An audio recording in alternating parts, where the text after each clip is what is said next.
السلام عليكم ورحمة الله وبركاته. اللهم صل وسلم وبارك على سيدنا محمد وعلى آله وصحبه أجمعين. ازيكم يا جماعة؟ عاملين ايه؟ يا رب تكونوا بخير.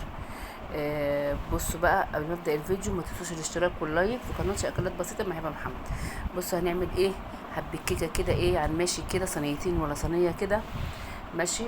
آه بمقادير بسيطه خالص. وفي الكبه مش هنتعب ايدينا وهنعمل اي حاجه. هنحط بيضتين، 2 بيضه ماشي. وفانيليا زي ما انتوا شايفين كده. تمام.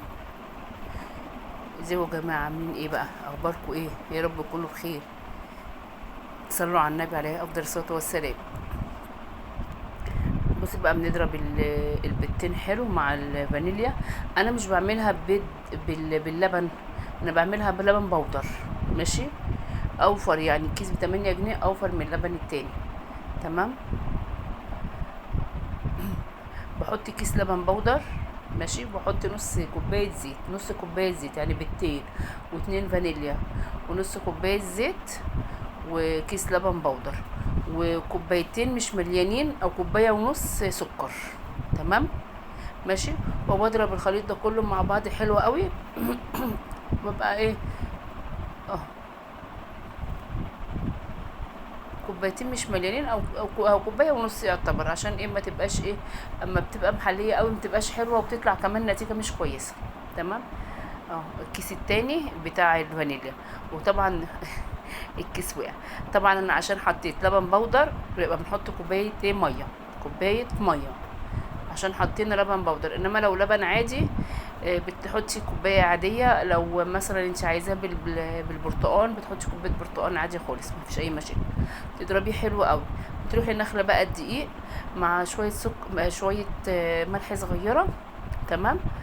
وبيكنج باودر، كيس بيكنج باودر، او عايزه تحطي معلقه ونص بيكنج باودر حطي معلقه ونص، مفيش مشاكل. بصي بقى النتيجه بتاعه الكبه دي، انا بصي مش هقدر اقولك على جمالها. تطلع ناجحه ان شاء الله 100%. الكبه بجد بجد بجد بتخلي الكيكه في حته تانية خالص، غير اللي انت بتضربيها بالمضرب اليدوي والكلام ده. تمام كده. اهو بصوا يا جماعه، مع البيكنج باودر بتعمليها، بتحطي عليها وتنخلي. انا ما عنديش منخل فبنخل في المصفى الصغننه دي. نخلهم كلهم مع بعض. بحط بقى 3 كوبايات دقيق، 3 كوبايات دقيق على المقادير اللي انا بقولها دي كلها. 3 كوبايات دقيق على البيضتين، على 2 فانيليا، على كوباية مية، على كيس لبن بودر، على نص كوباية زيت، على كوباية ونص سكر. وبصي بتلاقي نتيجة كيكة 10/10 بصراحة.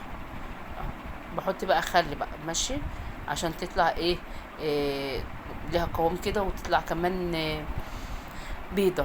تطلع بيضة من جوه، متطلعش غامقة. تمام. تبقى لونها ابيض كده من قلبها، تبقى تحفة تحفة تحفة بجد المقادير دي.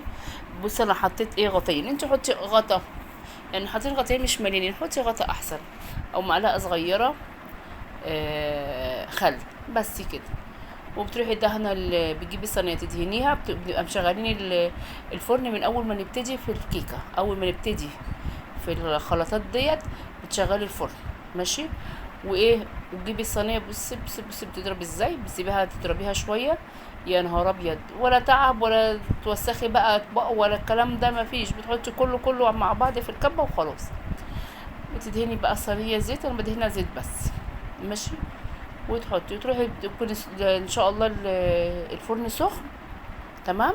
وتروحي مدخلاها في الفرن على طول. ودوقي بقى احلى كيكه بقى، ايه انت عاملاها ولادك يفرحوا بيها. اه والله.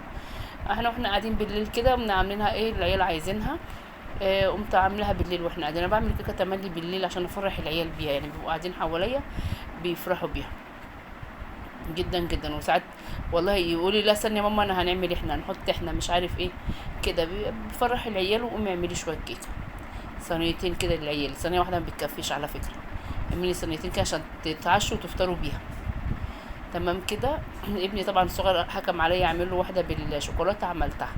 بس ما صورتهاش بصراحه، هبقى اصوركم واحده بالشوكولاته بالكاكاو. عملت الكريمه بتاعتها، كريمه الكاكاو. هبقى في فيديو تاني هنزلكم ايه انا عملت فيها ايه.